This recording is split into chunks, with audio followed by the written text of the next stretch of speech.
afternoon, and thank you for joining us today. It is 3 p.m. on October 10th, 2019, and you are tuned into Special Topics in English Learner Programming. This is our monthly webinar on a variety of topics that pertain to English learners and the teachers who support them. This month's topic is testing accommodation for English learners. Before we get into the presentation, I'd like to do a quick sound check. Please type into the chat box letting me know you can hear. And if the audio is okay, we'll go ahead and proceed. Thank you.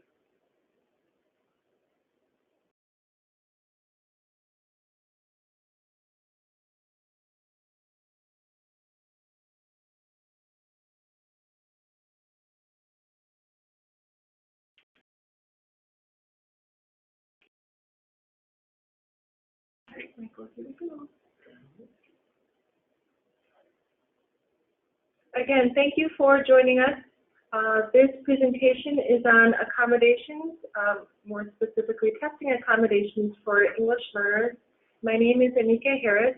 I'm the Professional Development Specialist at OSSE, focusing on English language acquisition for English learners K through 12, and I'm joined by a representative from the Division of Data Assessment and Research.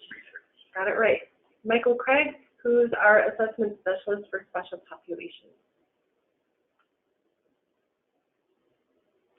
So this webinar was designed with the following objectives in mind. OSSE has developed Part 2 of its Testing Accommodations Guide, focusing on English learners. And the guide was created to ensure that ELs are consistently participating in assessments. The guide also speaks to the appropriate accessibility features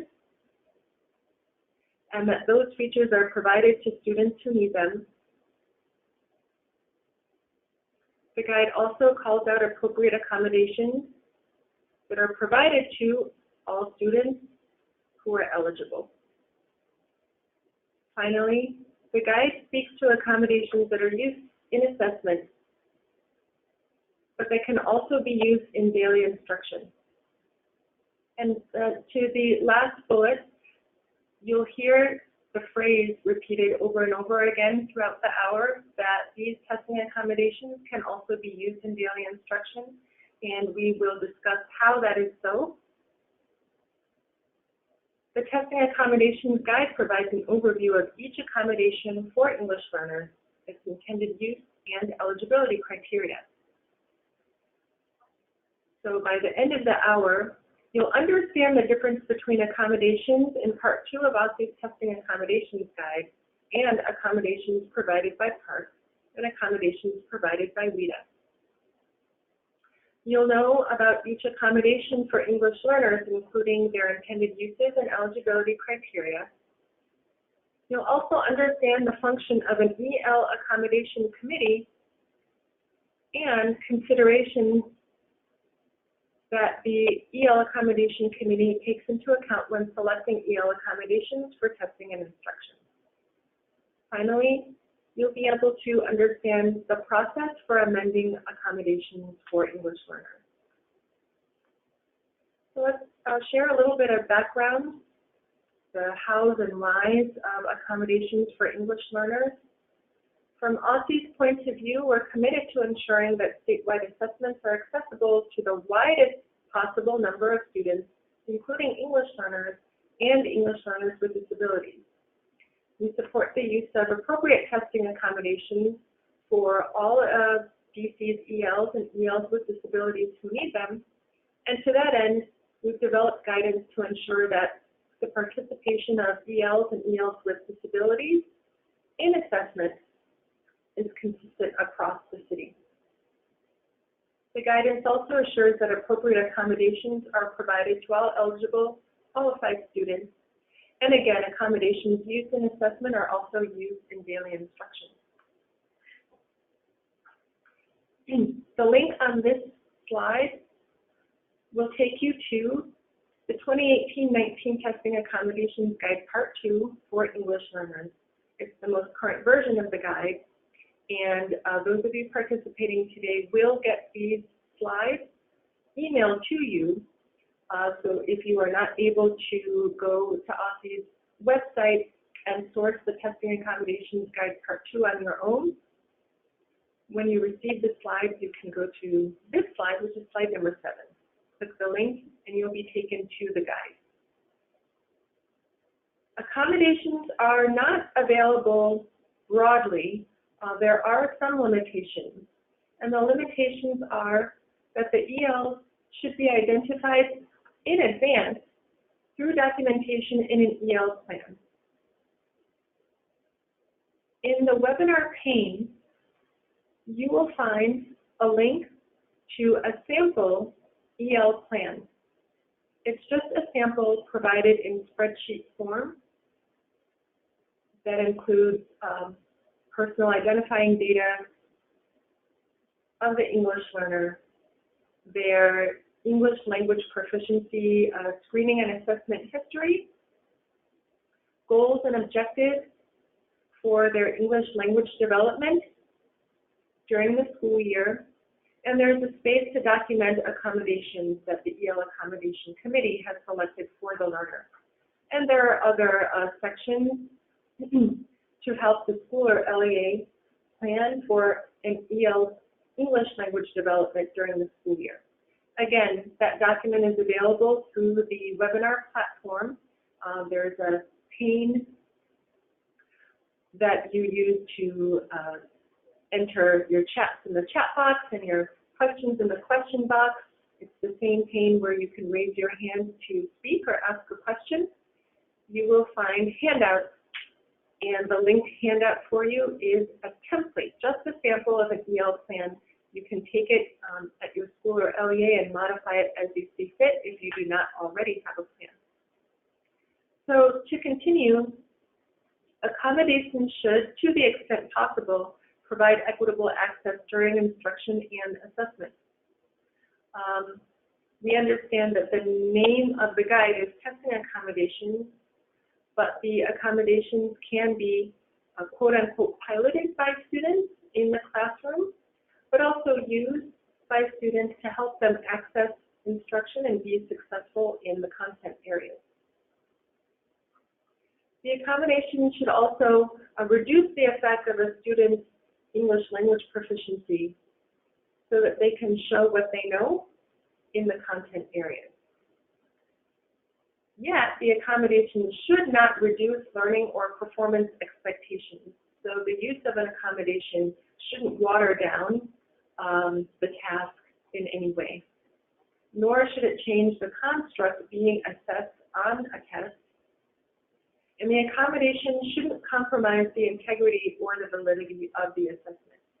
To that end, the accommodations selected by OSSE for use with English learners meet these criteria.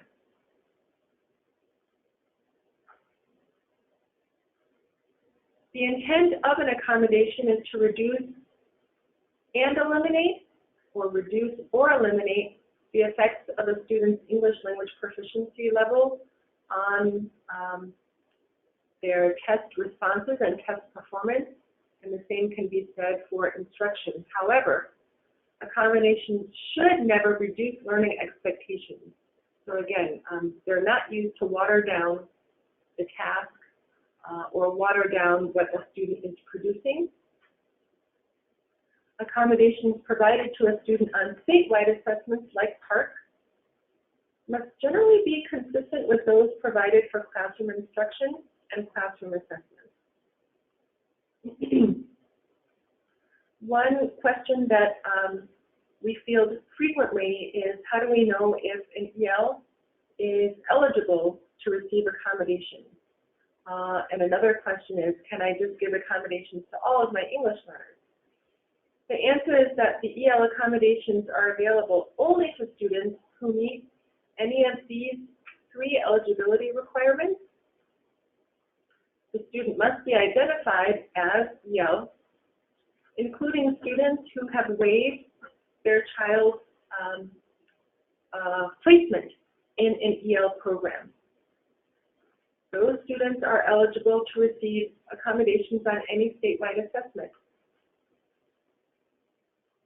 Additionally, any student in EL monitoring status or a student who has scored an overall score of 5 or higher on the annual Access for ELLs assessment is exited from English language instructional, the English language instructional education program, and is monitored for 2 years for academic success, is also eligible to receive EL accommodation.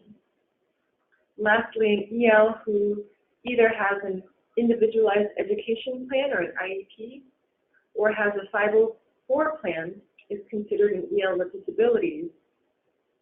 And in addition to any other accommodations they receive through their IEP or 504 plan, they may receive additional accommodations through Part 1 and Part 2 of OSSE's Testing Accommodations Guide.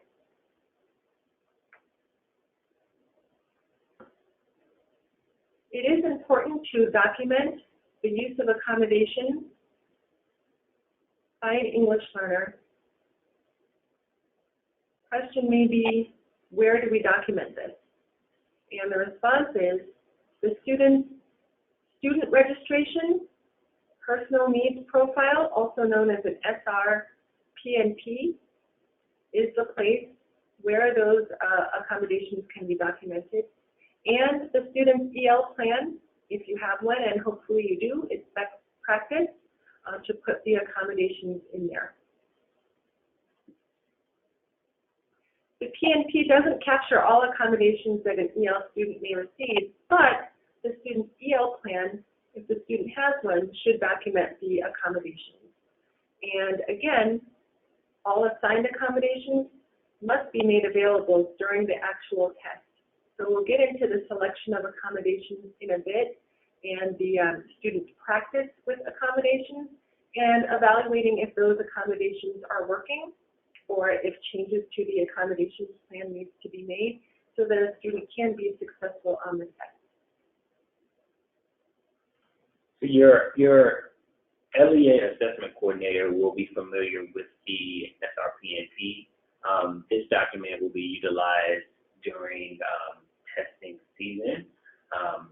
So your LEA assessment coordinator will actually work with you to identify what accommodations need to be notated in the SRPNP file.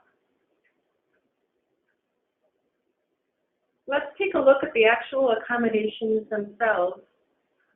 But before looking at the selection of accommodations in the Testing Accommodations Guide, we'd like to share some differentiation in accommodations. So OSSE, as you'll see momentarily, does provide for a number of accommodations for EL use. However, PARCC and WIDA also issue guidance on the use of accommodations for English learners that they've designated for their assessment. So PARCC has a set of EL accommodations for the PARCC assessment, and WIDA has a set of accommodations for WIDA's Access for ELLs assessment. They also have eligibility guidance and notes about the use of those accommodations. And so just to be clear, the PARCC and WIDA accommodations are separate from the testing accommodations made available through OSSE's Testing Accommodations Guide. And a note about WIDA. The WIDA accommodations are for use on WIDA's Access for ELLs 2.0 assessment. They are not intended for use on WIDA's screening tool. The screeners are to be administered to students without accommodation. If you would like more information on PARCC's accommodations for English learners, the link, parcc.pearson.com, is there on the screen for you. And you'll be able to access the link when you get these slides via email. Another note about WIDA's accommodations. When accommodations are prescribed for students, on the Access for ELLs assessment, they're prescribed for students with disabilities. So not all English learners are eligible for WIDA's access assessment accommodations, just students with disabilities. And for more information on those accommodations, the link is provided to you in the middle of the screen through OSSE. Now we'll take a look at accommodations provided by the OSSE Testing Accommodations Guide, Part 2 for English learners, and we'll be looking at each accommodation individually. All right, so OSSE has provided a crosswalk for the accommodations that are available to students on all of the assessments and for our students, our English learners. As you can see, the first accommodation that we are discussing will be extended time. Extended time for English learners is available on PARCC, ELA, PARCC Math, and DC Science, and as well as on the Access for ELL 2.0 assessment for students with disabilities. Extended time is referred to at the end of the school day for that session, for those testing sessions.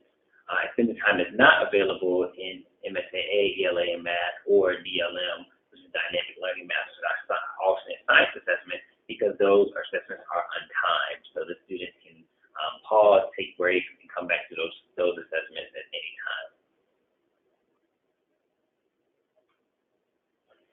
Directions clarified. So on the following assessments, directions are clarified, and when it comes to clarifying directions, it means the general administration directions for the student will be clarified in the student's native language. So that's available on PARCC, ELA, and Math, as well as DC Science, and it's also available on DLM. And again, that's clarifying the general directions in the student's native language, not clarifying item choices or item selections, but just the directions. It is not available in MSAA or Access to ELL 2.0. Directions read aloud and repeated. So similar to clarification of directions is the directions for read aloud and repetition are available for PARCC, ELA, PARCC Math, and DC Science. It is also available in DLM. These directions will be repeated as needed in the student's native language. So again, it's only the general directions that can be repeated and read aloud, not test items or clarifying of test questions. Ascribe, Ascribe is available in PARCC Math, DC Science, as well as Access for ELLs, but it's only available in the listening and the reading domains on the Access assessment. The scribe will be able to provide the student's responses on the math and science section, and they can also utilize the speech-to-text function to scribe the student's responses. It is not available on PARCC, ELA, MSAA, ELA and Math, or DLM.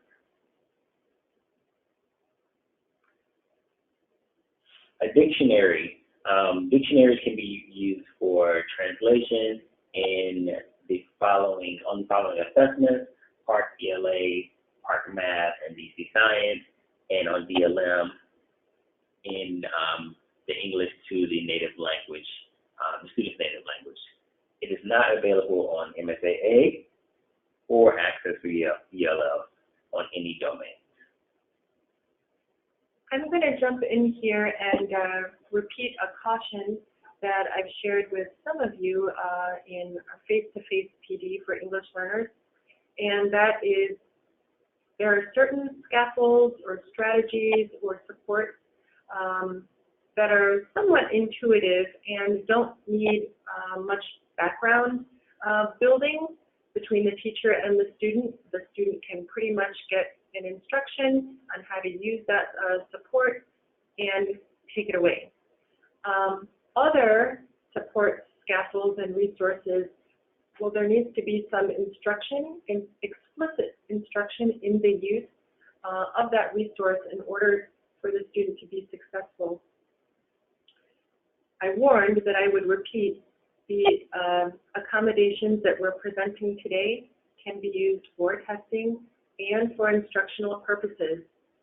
One reason to use these quote-unquote testing accommodations for instructional purposes is so that students can gain greater access to academic content, be able to engage with the academic material, perform well on tasks, show what they know, and then through all of that buildup, be ready to perform well on an assessment.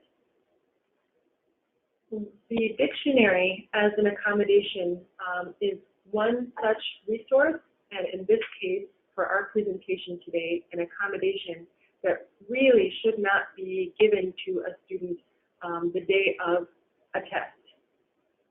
It may be very intuitive for us to use a dictionary. We know which direction we read it.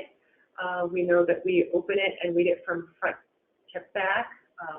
Our U.S. English version of front to back, we know in which direction the words are printed. We know the organization is alphabetical, and that's about it. For students coming from other countries, they may not have experienced the use of a dictionary at all. So just giving the dictionary to them the day of the test would not be of any benefit to the student. In other cases, students may have experience using a dictionary in their home language, but the dictionary is organized much differently. The way you open it is different, perhaps, from our point of view, from back to front. The way you read the words on the line might not be from left to right, it might be from right to left, or from top to bottom in their native language. The search for the word may have been searching for the radical or root of a picture in the case of some East Asian languages, rather than an actual word. Or the search might be alphabetical, but organized by the root of a word, and many words fall under a root. Our dictionaries in the English language work much differently than what I've just described. So again, this is one accommodation where the student must have explicit instruction in how to use it, or some assessment of a student's ability to use a dictionary should be done before the student is using a dictionary on an assessment, at which point the tool becomes useless. So with this resource, accommodation and the others mentioned, again, the EL teacher and classroom teachers, related service providers can build into their lessons the use of these accommodations and monitor how a student is performing with the accommodation, and then determine if the student needs more instruction on the use of the accommodation, or is so successful that the accommodation can be taken away. But we'll talk about other planning considerations in just a bit. Thank you for listening to a little treatment of how to plan for the use of accommodations, but we'll now continue with the remaining accommodations for English learners. We also have Transadaptation in Spanish for our English learners. This is available on PARCC Math and DC Science, and it's also available in DLM. This will allow the student to transcribe the student's responses from the student's native language to English. This will be with support of the test administrator or test coordinator or whoever the designated person will be in your LEA. A paper-based test for English learners with disabilities. The paper-based edition of the math and science assessment is only in Spanish, and it's only available for English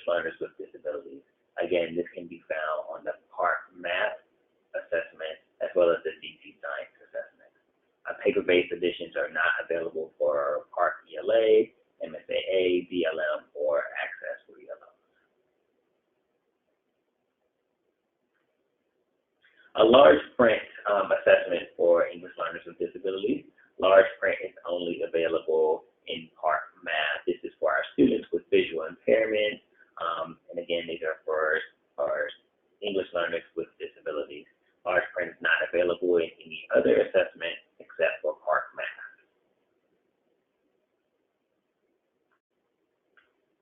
Human reader or text-to-speech. The text-to-speech or human reader for the math and science assessment is available in Spanish. This is only available in PARCC Math, DC Science, and Dynamic Learning Racks for our alternate science assessment. This is intended for a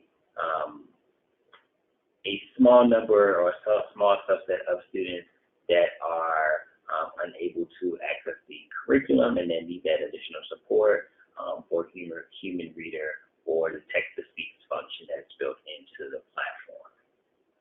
It is not available in ELA, PARCC ELA, MSAA, or Access.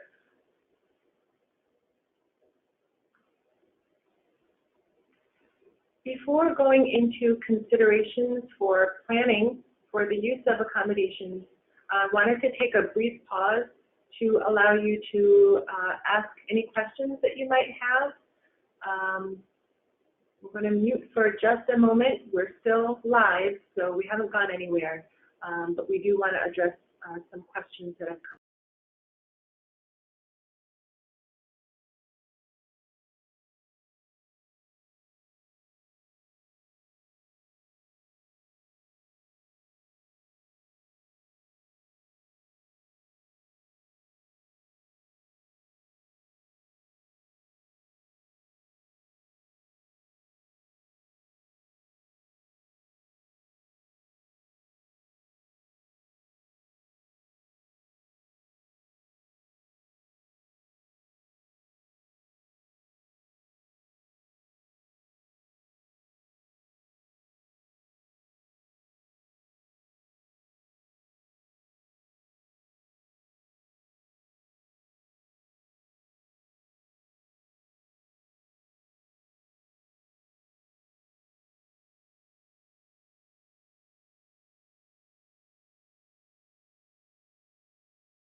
All right, thanks so much for raising hands and typing questions into the question box.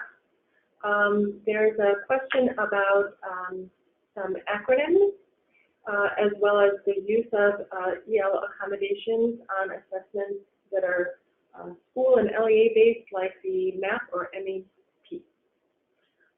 So the MSAA stands for the Multi-State Alternate Assessment. It is our alternate assessment for students with significant cognitive disabilities in the district.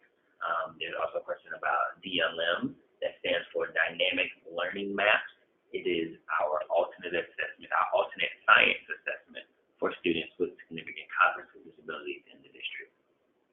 So when students are taking school-based assessments such as math or LEA-based assessment, accommodations that are listed on the student's IEP should be applied. These accommodations that we discussed are not going to be available to students that are just our English learners, but for students with disabilities. So rule of thumb when administering school-based accommodations or school-based assessment, make sure to follow the student's IEPs or what accommodations are listed on the student's IEP. All right, thank you so much. Keep the questions coming if you have them.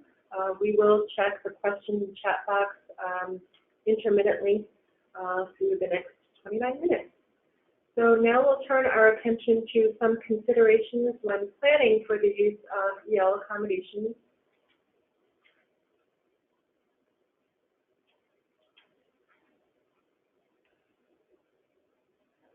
Factor one is that selecting and planning for the use of EL accommodations should not be done in a bubble. Best practice is not to select accommodations. The selection process should not be completed by just one person in the school or LEA. On the contrary, best practice is to convene an EL Accommodations Committee, and the use of such a committee is to determine the appropriate linguistic support for English learners during instruction and assessment. So you can think of the work that an EL Accommodations Committee does as cyclical, where they begin by gathering information about the student's performance and then reviewing the information that they've gathered. The next bit of work involves comparing student performance to district and state academic standards. And then the committee takes a look at the allowable accommodations for instruction and the allowable accommodations for a given assessment that the student might be sitting for in the future. The committee would then select accommodations for the student based on the student's performance, district and state academic standards, and the description and use of the accommodations that are allowed. Finally, the committee documents the accommodations, and they should be disseminating the documentation to all instructors or all staff who provide instruction to the students. Those staff members should also be trained in the use of the accommodation so that they know what the student's supposed to do with it, and they'll be able to recognize when the student needs it, if the student's using it in an appropriate manner, and can also contribute to a discussion by the committee of when the accommodation needs to be removed or when additional accommodations are needed for that student. Towards the end of this presentation, we'll talk about another piece that is not highlighted here, and that's the evaluation of the use of the accommodation, but that's something else that the EL Accommodation Committee would do as well. So, having a committee is just part of effective decision-making about selecting the appropriate testing accommodations for a student.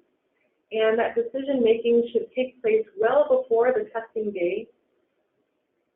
And if you just think about it for a moment, being given an accommodation the day of or the day before the test would pose some difficulty for the student. The use of the accommodation could be nerve-wracking. Students not really familiar with the accommodation and doesn't know how to use them on the test. So planning well before testing day allows the student to use the accommodation or accommodations in the classroom, practice them, become comfortable with them, see how well the accommodation is working for them, and give the committee a chance to evaluate the use of the accommodation and determine if any changes are needed before testing day. So some individuals who might be involved in the decision and can be a part of the EL Accommodations Committee are outlined on the slide.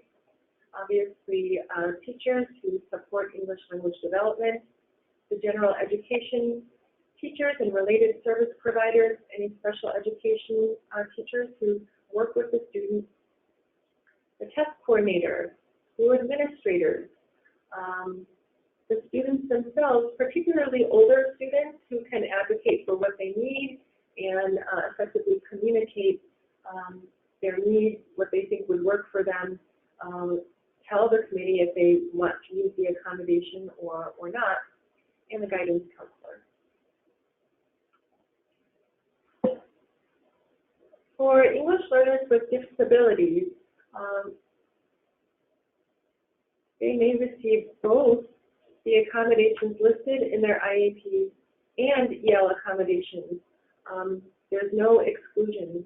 So the myth that an EL with an IEP can only receive the accommodations on their IEP is just a myth. And the myth that a school or an LEA would have to choose either the accommodations listed in the IEP or the accommodations for English learners, that's also a myth. English learners with IEPs are actually entitled to receive both sets of accommodations if they have them. And the information on allowable disabilities accommodations is found in Part 1 of OSSE's Testing Accommodations Guide. So an accommodation, again, is to address a direct or linguistic need. It may not be an appropriate accommodation to meet a disability need. That's why students who need both sets of accommodations should have access to them. But that also speaks to the fact that careful consideration and coordination of accommodations must occur for a student to be successful in instruction and on tests. EL specialists and special education professionals must absolutely work together to determine the appropriate accommodations in each unique situation. It's also valuable to get student input, particularly if the student is older, and parent input can also be valuable. So the statement that ELs with IEPs may receive both the accommodations listed in their IEPs and EL accommodations, together with the statement that EL professionals and special education professionals must work together, actually comes from federal law, and that provision was put forth by the U.S. Department of Education and the U.S. Department of Justice in their January 2005 release of the Dear Colleague Letter, its joint guidance. Beginning on page 24, they talk about the collaboration that EL professionals and special education professionals must do in order to support English learners with disabilities. Now, the need for accommodation must be documented in the student's IEP or 504 plan, and we're encouraging you to maintain an EL plan where EL accommodations can be listed as well.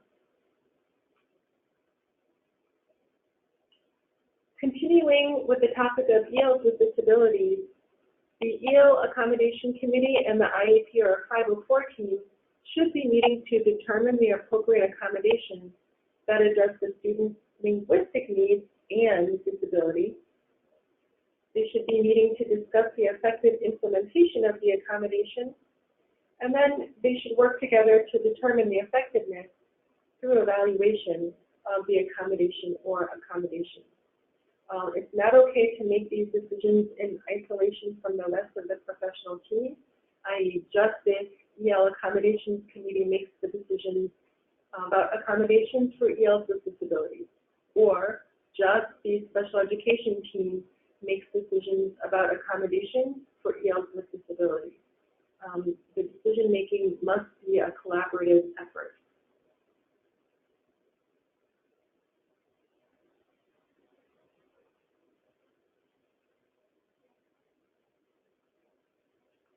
So some research on assigning considerations. I found this interesting. 2007 study determined that ELs with accommodations that were matched to their linguistic and cultural needs actually scored higher than ELs with incomplete accommodations, meaning accommodations that didn't match EL responsive criteria. And they scored higher than B, ELs who are not assigned any accommodations at all. So if anyone is on the fence about using accommodations or assigning an EL accommodation, the research suggests that if they are eligible for the accommodations, they should get them. Appropriate accommodation support at the school or LEA level enables ELs to better demonstrate what they know, and they demonstrate their knowledge more accurately. So the EL Accommodation Committee should be asking the students' teachers for formative assessment data and student test scores in order to best match instructional interventions and assessment accommodations to the students' needs.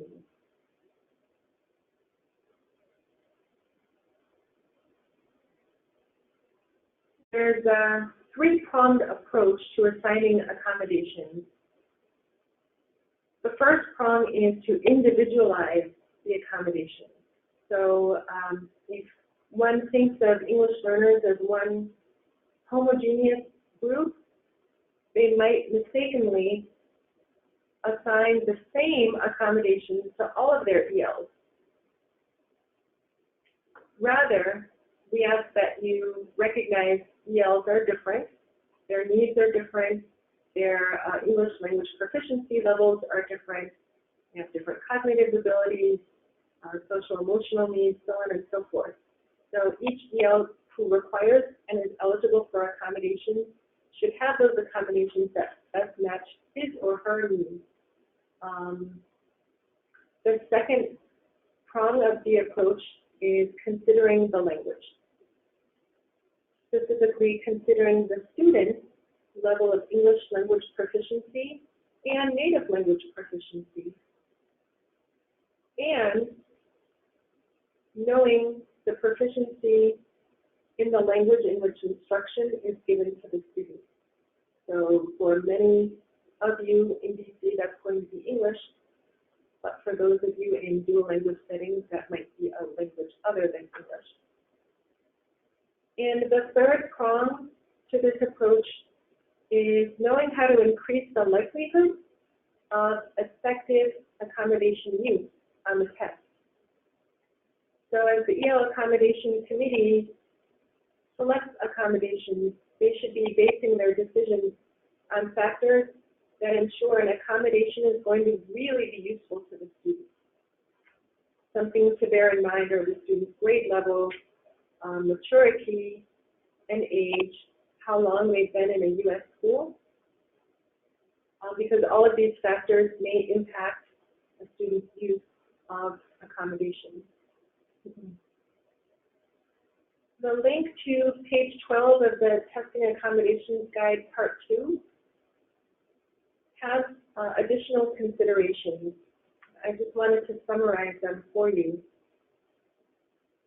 And those considerations focus on the third prong of the approach, increasing the effective use of the accommodation.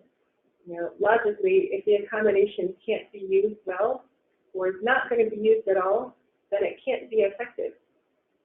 So here we'll see some best practices that the EL Accommodation Committee can take to increase the effectiveness. And that is, how about including the student in the process of assigning the accommodation? That's one way to ensure that the accommodation is going to be used and that the student understands why it's being used and how it's used.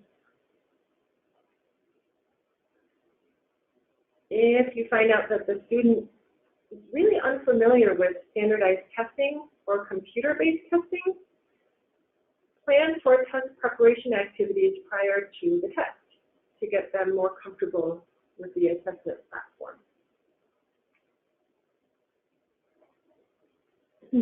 Let the student use the accommodation before the test, which means let the student use the accommodation during instruction well before the test so that they get comfortable with it. And when it's appropriate, use some test administration practices like preferential seating or a test being administered by a familiar person or small group testing, using some common methods of administering a test. These practices are available to all students, and they're not considered test accommodations for English learners, but for students who may have anxiety, test-taking anxiety, or are really unfamiliar with standardized testing, These are test administration practices that might lead to more accurate results.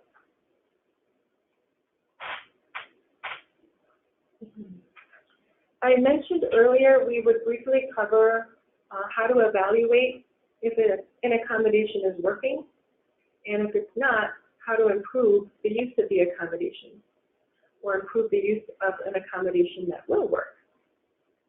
So it comes back to the EL Accommodation Committee. In part of the cycle of the committee's work, they really should be scheduling time to debrief on how well the accommodations are working. The committee can ask, were all accommodations selected based on the student's unique needs? And were the accommodations used consistently for instruction and assessment? The responses might inform the committee of whether an accommodation should be changed or more training is required for the student on how to use the accommodation, if the accommodation is no longer needed, or perhaps it's the instructors who need to learn more about the accommodation so that the student is using the accommodation to his or her fullest. As part of the evaluation process, the committee can gather information on how the accommodation is used. And some examples are getting observations done during test administration, interviewing the test administrators about the use of the accommodations on the test, and interviewing the students on how it went. How did the test go with the accommodations? And the same observations and interviews can be done when it comes to using the accommodations for instructional purposes. If it seems like a student needs more accommodations or fewer or different accommodations, those amendments should be documented so that all parties who are on a need-to-know basis know that some changes have been made. So as we wrap up, let's look at some questions to guide evaluation for accommodation use. For administrators, they would want to think, are students receiving accommodations as documented in their folder? Are there procedures to make sure that test administrators are adhering to the directions for the use of the accommodation? How many ELs are receiving accommodations, and how will the students who receive accommodations perform on state and local assessments? Finally, if the students aren't meeting the expected level of performance, then think, is it due to students not having had access to the necessary instruction, not receiving the accommodations, using accommodations that weren't really effective, or could it be the length of time they've been in a U.S. school or their language proficiency level in English? Focusing on the student can also help evaluate effective accommodation use. The committee can think, what accommodations are used by the students during both instruction and tests? What are the results when the accommodations are used versus when the accommodations are not used? And if the student didn't meet the expected level of performance, is it because they didn't have access to the instruction they needed, or they didn't get the accommodation, or was it just that using the accommodation wasn't effective?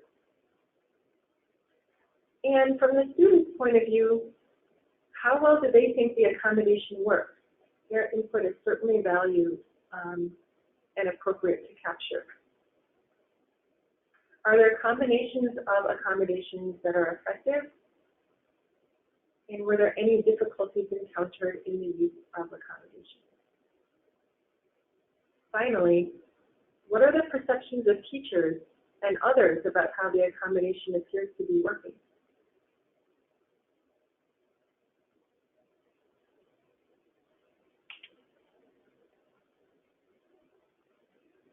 As we wrap up, We will be taking a look again at the question box. So this is your opportunity to ask any questions you may have about accommodations for English learners on tests and in instructional settings. I wanted to share with you some other PD opportunities that we have.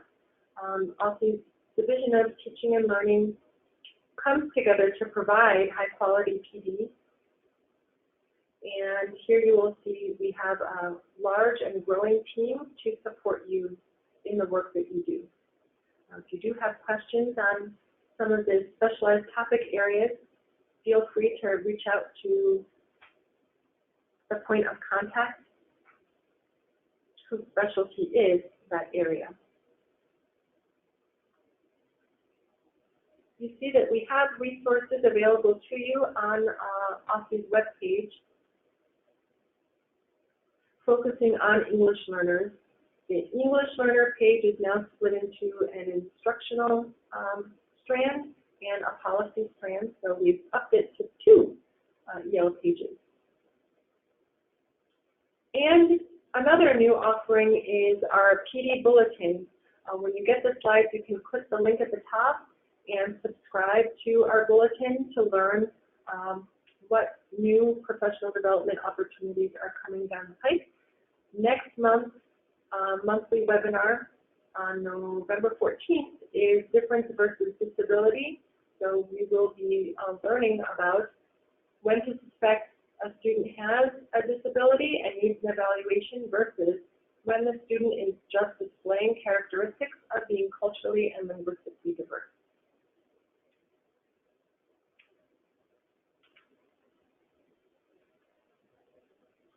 Stay tuned. We are going to try and get to some of your questions before we sign out.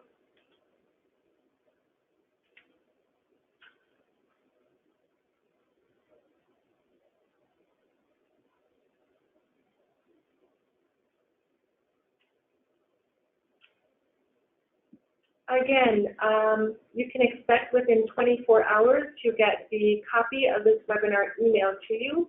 You'll get the same slides that you've seen this afternoon, and the links that you see will be live as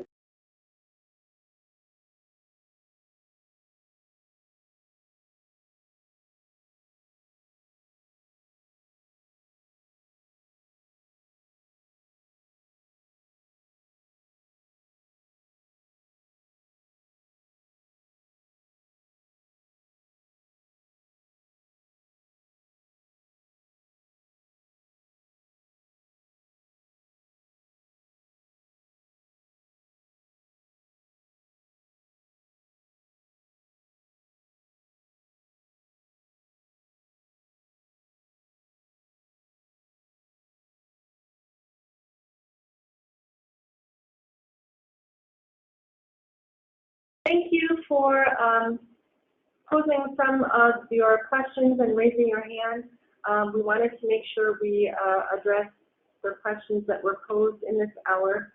And I know that some of you have probably experienced or anticipate experiencing potential conflict when it comes to whether an accommodation should be provided to an English learner. One way to come to consensus about the accommodation is to have a team approach.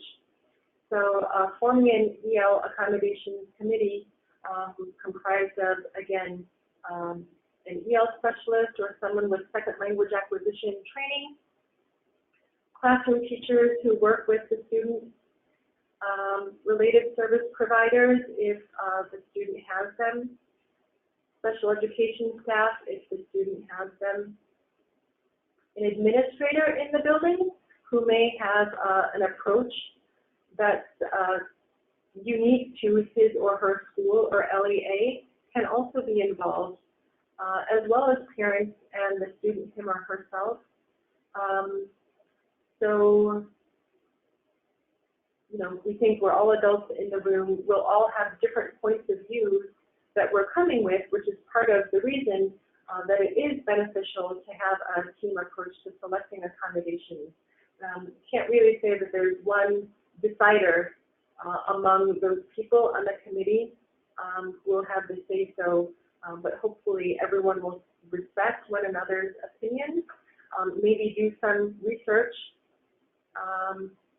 some sites to research that were mentioned in the presentation are available on the slide. Also, make sure that the team is gathering data about the students to be able to make informed decisions about what the students' needs are. And finally, I would refer people again to that Dear Colleague letter, the joint guidance from the U.S. Department of Education and Department of Justice. I know I cited page 24 as where that letter starts its discussion of collaboration between the EL team and the special education team. But the entire Dear Colleague letter is a supplement, and you can consider it authoritative law on how EL programs at the school and LEA level should be serving and supporting English learners. There may be some guidance for the EL Accommodations Team in that document. I want to thank you for joining us this afternoon. Please feel free to email us any other questions that you have. We'd be happy to respond. And I look forward to seeing you virtually next month in November for the next monthly webinar.